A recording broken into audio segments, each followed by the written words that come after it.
Hello बच्चों, फिर से स्वागत है आपका हमारी आज की क्लास में। आज हमारी दूसरी क्लास है लघुत्तम समापवर्त्य और महत्तम समापवर्त्य पर। सबसे पहले आज हम पढ़ेंगे पहली संख्या गुणा दूसरी संख्या बराबर लसप गुणा मसप। यानी अगर हमारे पास दो संख्याएं हैं, पहली और दूसरी, उन दोनों संख्याओं का जो गुणनफल होता है वह उन दोनों संख्याओं के लसप और मसप के गुणा के बराबर होता है। अभी हम प्रश्न करेंगे इस में से। इंग्लिश में अगर कहेंगे तो first number multiply by second number equal to the multiple of LCM and HCF of those two numbers. ठीक है, इन दोनों संख्याओं का जो गुणा होता है, मल्टीपल होता है, उनका प्रोडक्ट और उनके एलसीएम और एचसीएफ का जो प्रोडक्ट होता है, गुणनफल होता है, वो दोनों होते हैं सेम। इस फॉर्मूले को इस प्रकार भी लिखा जाता है कि दो संख्याओं का गुणनफल, यानी हमें अलग से संख्या नहीं देकर उन दोनों का मल्टीपल दे दे, उन दोनों का गुणा दे दे, बराबर होता है उन दोनों संख्याओं के लसप गुणा मसप। ठीक है, और एक बात इसका भी ध्यान रखें आप कि अगर हमें जो दो संख्याएं दे रखी हैं वह संख्याएं सह अभाज्य है, यानी को प्राइम नंबर्स हैं, तो उनका मसप हमने पढ़ा था पिछली क्लास में हमेशा एक होता है। यानी उस कंडीशन में हो सके आपको मसप नहीं दिया हो, आपको स्वयं से समझना है। अब हम कुछ प्रश्न करेंगे इस प्रश्नावली से संबंधित। जैसे हमारा सबसे पहला जो प्रश्न है,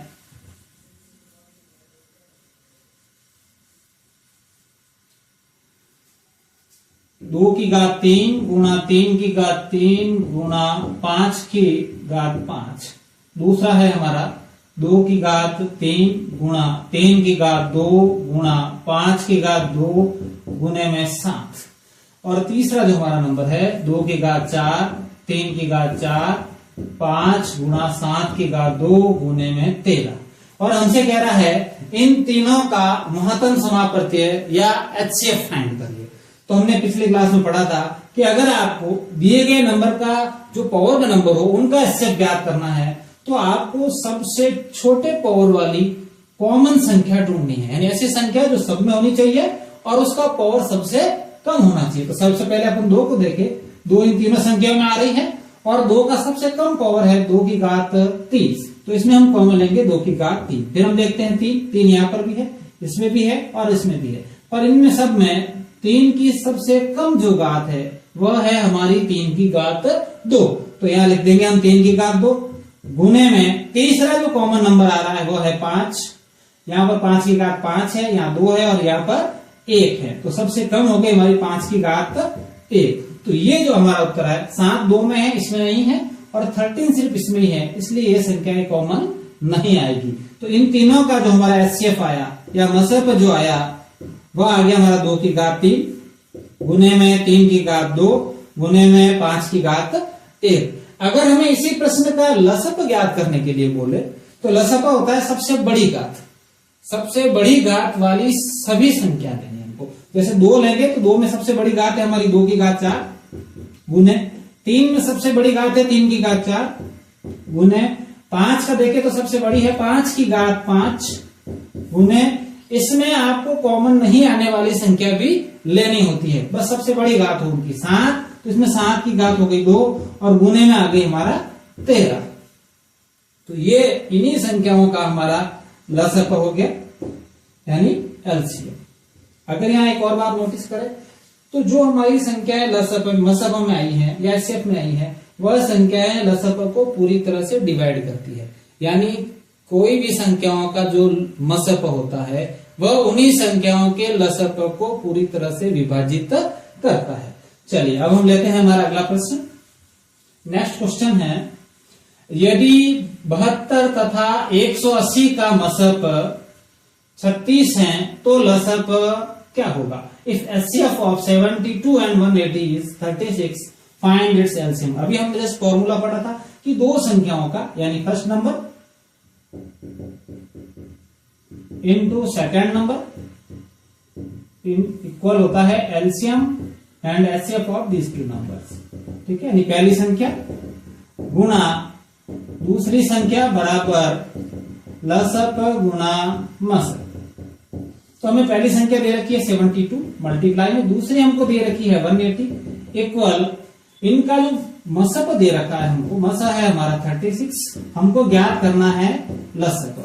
तो हम क्या करेंगे, लसप को यही रहने देते हैं और जो 36 इधर गुने में है वह बराबर के दूसरी तरफ आकर भाग में चला जाएगा।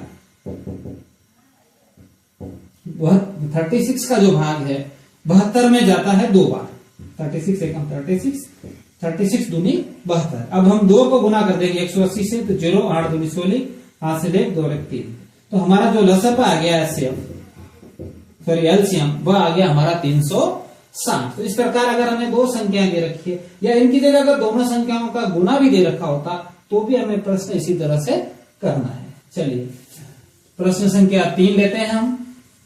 4 अंकीय छोटी से छोटी संख्या जो 2, 3, 8 व 10 से पूर्णतया विभाजित हो, यानी हमको the 4 digit smallest number completely divisible by 2, 3, 8 and 10, यानी ऐसी संख्या ज्ञात करनी है 4 अंकों की जिसमें इन चारों का पूरा पूरा भाग जाता हो। तो सर्वप्रथम हमें वह संख्या पता करनी होगी जिस सबसे छोटी जिसमें इनका भाग जाता हो, और अगर हमें छोटी संख्या ज्ञात करनी है जिसमें दी गई संख्याओं का भाग जाता है, इसका मतलब हमें लसप ज्ञात करना है। तो सर्वप्रथम इनका लसप ज्ञात करेंगे हम।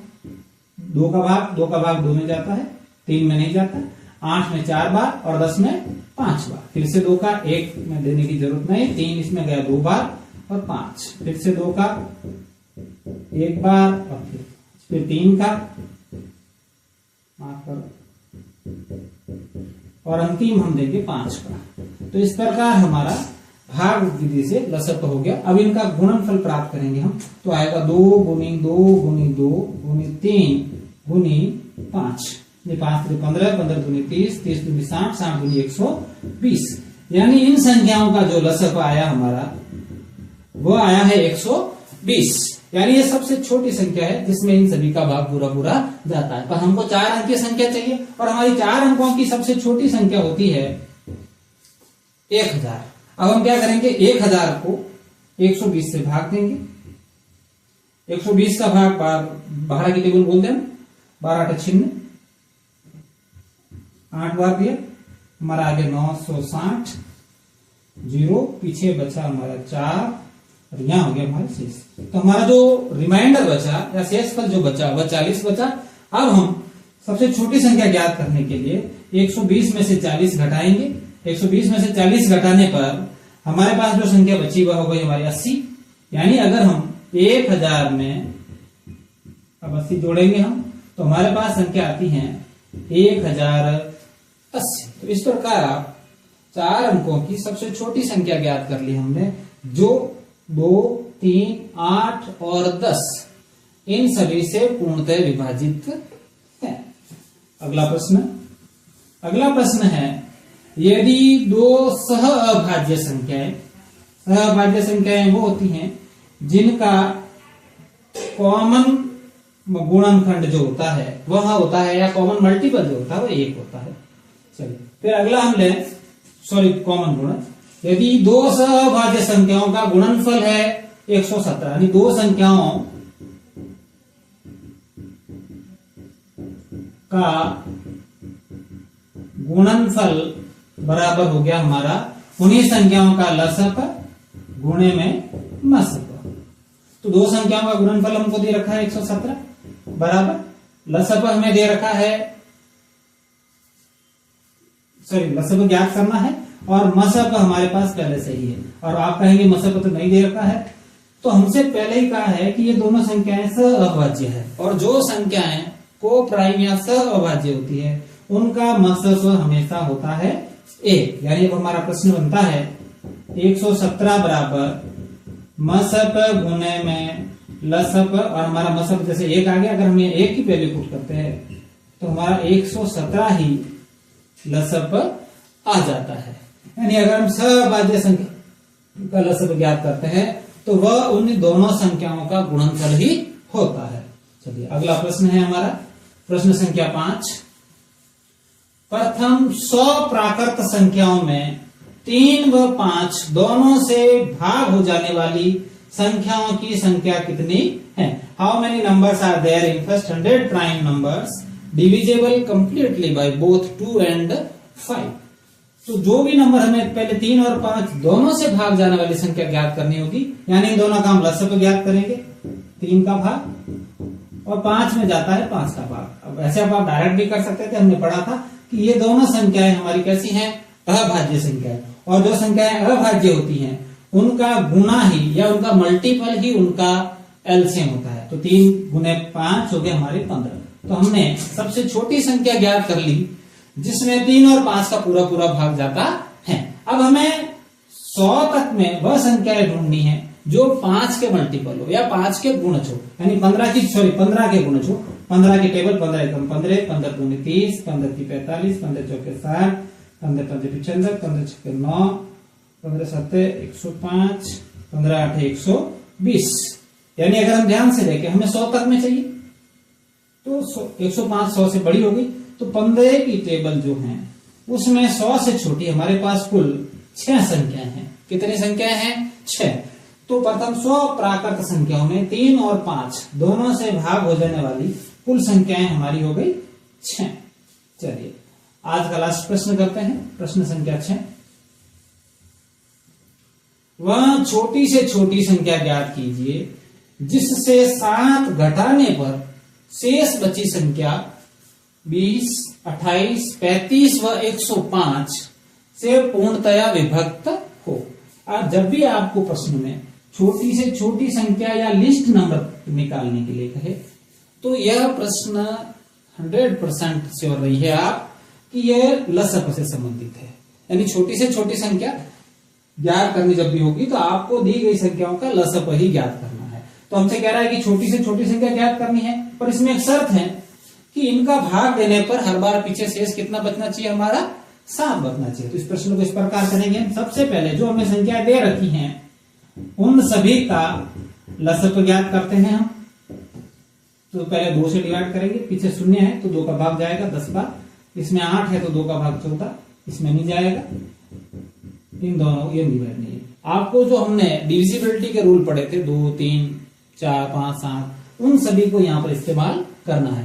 पर इन लसप ज्ञात करने के लिए हम हमेशा अभाज्य संख्याओं का ही इस्तेमाल करेंगे। फिर अगला भी हम 2 का भाग 5 बार, 7 बार, 35 और हमारा 105। अब हमसे सीधा 5 और 6, देखो इनको जोड़ने पर संख्या 6 आई, इसका मतलब 3 से डिविजिबल है।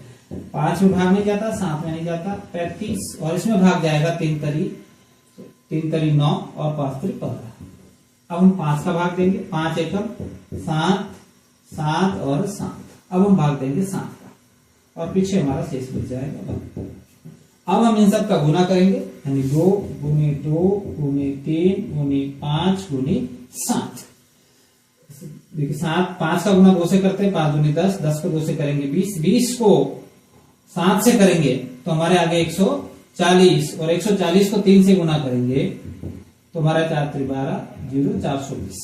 यानी हमारे पास संख्या कितनी आ गई? 420। देखिए आप इन गुणा को करने का एक सरल तरीका ये है, इस तरह का जब भी गुना करें और आपको अगर कंफ्यूजन हो रहा हो कैसे करें तो सर्वप्रथम आप उसमें 5 को ढूंढिए और जहां तक संभव हो 2 को ढूंढिए। इन दोनों का गुणा करने पर सबसे पहली संख्या हमारी 10 आती है और सबसे आसान होता है 10 की टेबल को बोलना। जैसे मैंने 5 को 2 से करा 10, अब 10 की टेबल 2 बार बोली 20, 20 की टेबल 3 बार बोलते हैं हम 60 और 60 को 7 से गुणा करने पर आते हैं हमारे 420।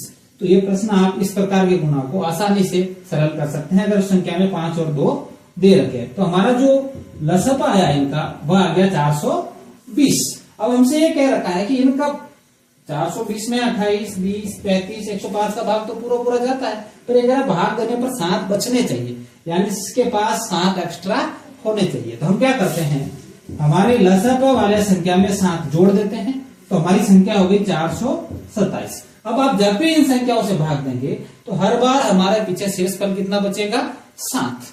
तो आप इस प्रकार के प्रश्न को पहले लसप ज्ञात करिए उनका, और जब जो संख्या शेष बचानी हो हमको उस संख्या को उस अंक में लसअप में जोड़ दीजिए। Thank you. आज की हमारी क्लास यही समाप्त होती है। इस चैनल को आप ज्यादा से ज्यादा लाइक एवं सब्सक्राइब करें।